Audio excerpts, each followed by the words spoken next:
क्या कभी आपको आग से जलन महसूस हुई? कभी अगर आपने गरम तवे में अपना हाथ रखा होगा या बाय मिस्टेक आपने उसको छू लिया होगा तो शायद आपके हाथ में जबरदस्त पीड़ा हुई होगी, पेन हुआ होगा और एकदम से आपने अपने हाथ को हटा लिया। किसी गरम लोहे को छू करके या आयरन को छू करके बहुत जबरदस्त तकलीफ होती है, सिर्फ थोड़ा सा छूना और पूरे शरीर में जलजलाहट होती है, लगता है कि पूरे शरीर में आग लग गई। आग जो एक बहुत महत्वपूर्ण हमारे जीवनों में एक ऐसी चीज़ पाई जाती है जो भले काम के लिए भी इस्तेमाल हो सकती है और कुछ बहुत पेनफुल पीड़ादायक भी दे सकती है। आज मैं आपके सामने इसी से संबंधित बात करूंगा कि आग की झील क्या है और कहाँ पर है। जी हाँ, बाइबल हमें दो प्रकार के डेस्टिनेशन या दो प्रकार की जगहों के बारे में बहुत साफ रीति से कहती है। एक है स्वर्ग और दूसरा है नरक। स्वर्ग या नरक, और इन दोनों जगहों में से मनुष्य एक जगह पर जाएगा। वो इस बात पर निर्भर करता है कि यदि उसने प्रभु यीशु मसीह को ग्रहण किया तो आग की झील नहीं, स्वर्ग का बहुत सुंदर आनंदमय वातावरण में वो प्रवेश करेगा प्रभु यीशु मसीह के उद्धार के द्वारा। लेकिन अगर उसने तिरस्कार किया तो आग की झील। चलिए हम इसके बारे में थोड़ा देखेंगे। आग की झील के बारे में क्या क्या बातें हम बाइबल में देखते हैं। हालांकि हम पूरी बातों को तो एकदम नहीं बता पाएंगे, लेकिन ज़रूर है कि कुछ न कुछ बातें जो हमारे लिए, विशेष करके उन लोगों के लिए जो प्रभु को नहीं जानते हैं, एक ज़बरदस्त संदेश होगा। आग की झील एक महत्वपूर्ण बात मैं आपके सामने रखना मांगता हूँ, जिसको हम कहते हैं दूसरी मौत। हम क्या कहते हैं? बाइबल कहती है आग की झील में जाना ये मनुष्य के लिए दूसरी मौत है, जैसा कि हमारा शीर्षक, आज का शीर्षक बताता है। चलिए पहले तो हम एक कहानी की ओर चले जो प्रभु यीशु मसीह ने एक बार कही कि किस प्रकार से नरक और स्वर्ग के बीच में एक खाई है और किस प्रकार से जो धनी मनुष्य था वो नरक में जल रहा था और जो गरीब था, निर्धन था, वो स्वर्ग में परमेश्वर के साथ था। चलिए मैं आपके लिए पढ़ देता हूँ लूका रचित सुसमाचार और उसका 16वां अध्याय। लूका 16वां अध्याय और 19 पद से ध्यान से सुनिए। एक धनवान मनुष्य था जो बैंगनी कपड़े और मलमल पहनता और प्रतिदिन सुख विलास और धूमधाम के साथ रहता था। और लाजर नाम का एक कंगाल घावों से भरा हुआ उसकी डेवढ़ी पर छोड़ दिया जाता था। और वह चाहता था कि धनवान की मेज पर की जूठन से अपना पेट भरे, वरन कुत्ते भी आकर उसके घावों को चाटते थे। और ऐसा हुआ कि वह कंगाल मर गया और स्वर्गदूतों ने उसे लेकर अब्राहम की गोद में पहुंचाया। और वह धनवान भी मरा और गाड़ा गया। और अधोलोक में उसने पीड़ा में पड़े हुए अपनी आंखें उठाई और दूर से अब्राहम की गोद में लाजर को देखा। अब 23वां पद में जो लिखा हुआ है कि ये जो धनवान मनुष्य था अधोलोक में अर्थात नरक में, उसने पीड़ा में पड़े हुए, पीड़ा मतलब जलन, आग की झुलसों में, आग की जलन में, आग की पीड़ा में उसने दूर से देखा कि वही लाजर जो गरीब था, जो उसकी नीचे गिरी हुई रोटी को खाता था, वो स्वर्ग में है। सो उसने पुकार करके कहा, हे पिता अब्राहम, मुझ पर दया करके लाजर को भेज दे ताकि वह अपनी उंगली का सिरा पानी में भिगो कर मेरी जीभ को ठंडी करे, क्योंकि मैं इस ज्वाला में तड़फ रहा हूं। बहुत भयंकर बात है यहाँ पर। आशा है कि आप इसको समझ रहे हैं। फिर से मैं पढ़ देता हूं। उसने पुकार कर कहा, हे पिता अब्राहम, मुझ पर दया करके लाजर को भेज दे ताकि वह अपनी उंगली का सिरा पानी में भिगोकर मेरी जीभ को ठंडी करे, क्योंकि मैं इस ज्वाला में क्या हूं? तड़फ रहा हूं। ये है साहब नरक की आग की झील, जहां वो धनवान मनुष्य तड़फ रहा था।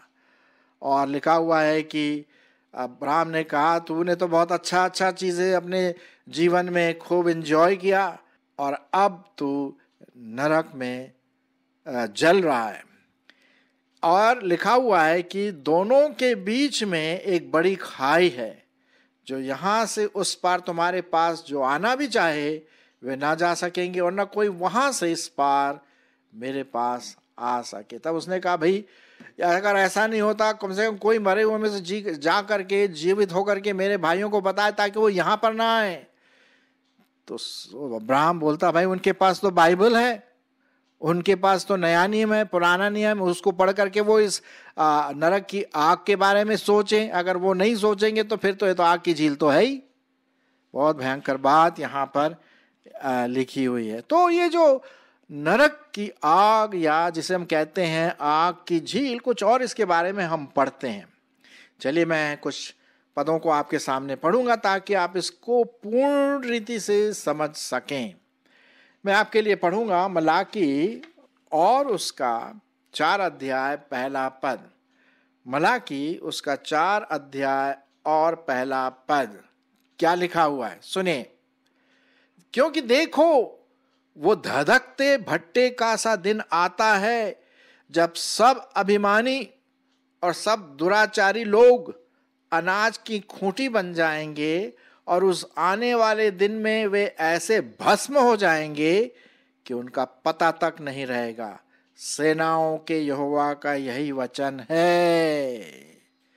भैया पहले से ही वार्निंग परमेश्वर ने मनुष्य जाति को दे दिया है कि इस दुनिया में जितना भी साल परमेश्वर ने आपको दिया है, 60, 70, 80, 90 साल, 100 साल, उसमें आपको एक डिसीजन लेना। अगर वो उस डिसीजन का यदि प्रभु यीशु मसीह का इनकार किया तो मौत के बाद आग की झील वहां पर है। जो प्रभु को नहीं जानते हैं, जो प्रभु का तिरस्कार करते हैं, जो उद्धार के मार्ग को ठुकरा देते हैं, ये बहुत बहुत भयंकर बात है जब हमारा नाम जीवन की पुस्तक में लिखा हुआ नहीं मिलेगा।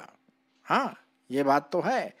चलिए मैं और कुछ पदों को आपके सामने पढ़ देता हूं। मरकुस रचित सुसमाचार, मरकुस और उसका 9 अध्याय 44 से 46, 9 अध्याय 44 से 46 क्या लिखा हुआ है? यहां पर लिखा हुआ है, मैं आपके लिए पढ़ूंगा 43 पद से, ठीक है। यदि तेरा हाथ तुझे ठोकर खिलाए तो उसे काट डाल। टुंडा होकर जीवन में प्रवेश करना तेरे लिए इससे भला है कि 2 हाथ रहते हुए नरक के बीच उस आग में डाला जाए जो कभी बुझने की नहीं। मेरे प्रियो, मैं नहीं कह रहा हूं, ये बाइबल कह रही है कि ये आग की ज्वाला जो है ये कभी नहीं बुझेगी, ये जलती रहेगी। एक बार हमारे घर में आग लग गई या हम खाना पका रहे हैं, हम उसको बुझा देते हैं, या अगर कहीं आग लगी तो उसको बुझा देते हैं। लेकिन नरक की आग वचन के अनुसार, बाइबल के अनुसार, ये कभी बुझने की नहीं है। ये परमेश्वर का वचन है। फिर लिखा हुआ है 44 पद, जहां उनका कीड़ा नहीं मरता और आग नहीं बुझती। बहुत साफ रीति से यहां पर लिखा हुआ है, जहां कीड़ा नहीं मरता। क्या क्या प्रकार के कीड़े, क्या भाई, मैं तो इसके बारे में सोचना भी मेरे को बड़ा बहुत भयंकर लगता है ना। कीड़ा नहीं मरता और जहां आग नहीं बुझती। मेरे प्रियो, हम सबों के लिए मेरी ऐसी आशा है कि आप सबों ने उद्धार पाया है जो वचन सुन रहे हैं, और यदि नहीं तो मैं अभी बताऊंगा। लेकिन दूसरे लोग, आप अपने दोस्त को, अपने मित्रों को, अपने भाई बहनों को, अपने माँ बाप को, अपने बच्चों को बताएं इससे पहले कि किसी की मौत हो जाए और बिना प्रभु को जाने इस दुनिया से चला जाए। बहुत भयंकर होगा, बहुत भयंकर होगा। मैं तो इसको बताते बताते भी मेरे को जैसे रोंगटे खड़े हो जाते हैं ना, उस प्रकार की बात हम यहाँ पर देखते हैं। नरक की आग जो आग की झील के समान है। मत्ती रचित सुसमाचार और उसका 25 अध्याय और 41 पद। मत्ती रचित सुसमाचार और उसका 25 अध्याय और उसका 41 पद। क्या लिखा हुआ है? वो कहेगा, खैर थोड़ा मैं आपके लिए पढ़ देता हूं, 40 और 41।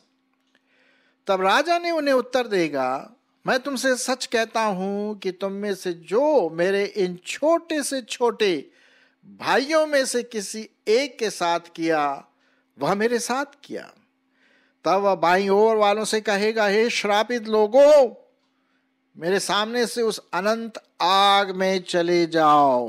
बाप रे बाप, ये प्रभु यीशु मसीह कहते हैं, उस अनंत आग में चले जाओ जो शैतान और उसके लिए तैयार किए गए हैं।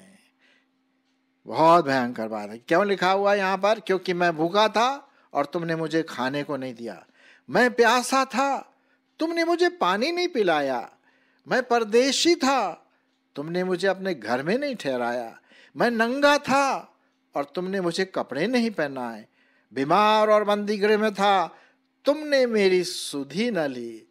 तब वे उसको उत्तर देंगे, हे प्रभु, हमने कब तुझे भूखा, प्यासा, परदेशी, नंगा, बीमार या बंदीगृह में देखा और तेरी सेवा टहल न की?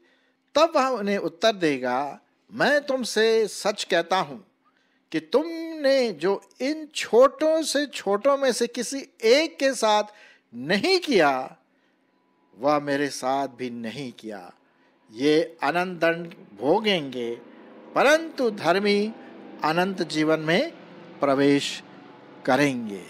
कितनी जबरदस्त बात लिखा हुआ है। देखिए, कुछ लोग बोलते हैं ना, हम प्रचार करते हैं, ये करते हैं, ये कहा यहाँ किया, ये चंगाई हुई। अरे साहब, वो बात नहीं है। बात ये है, क्या परमेश्वर की आज्ञाओं को माना, क्या प्रभु को ग्रहण किया, क्या लोगों की सहायता की, जैसे यहाँ पर लिखा हुआ है मत्ती में, है ना। और फिर चलते पढ़ते हैं दूसरा पत्रस 3:9।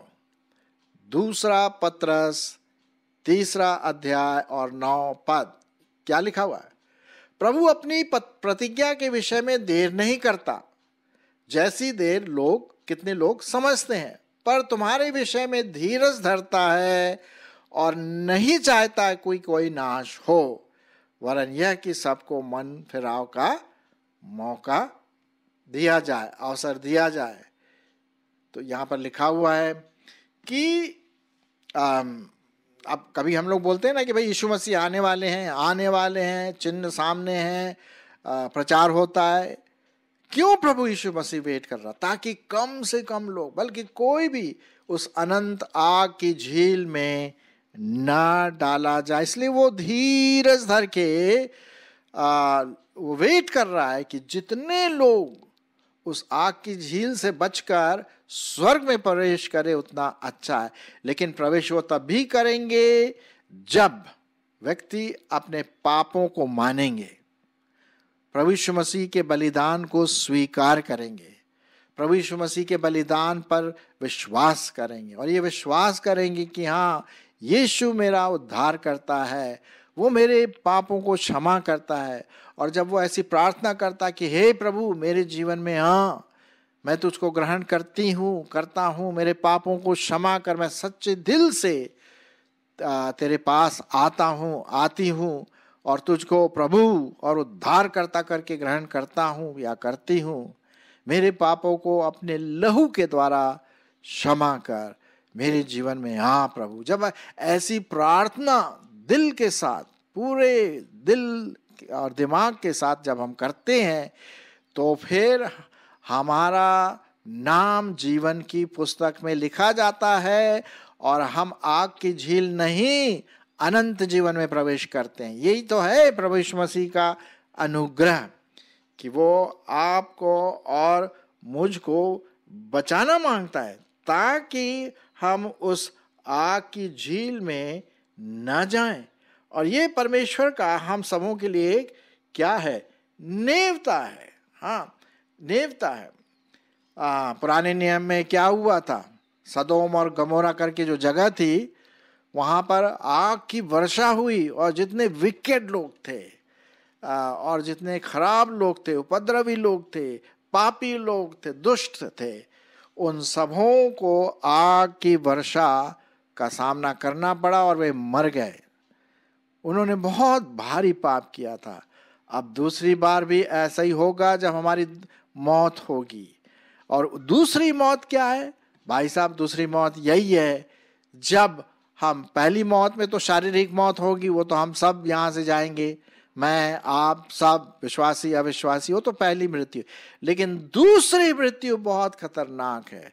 उसी के बारे में यहाँ पर लिखा हुआ है प्रकाशित वाक्य और उसका 20 अध्याय, प्रकाशित वाक्य उसका 20 अध्याय 14 और 15। देखिए क्या लिखा हुआ है, सुनिए।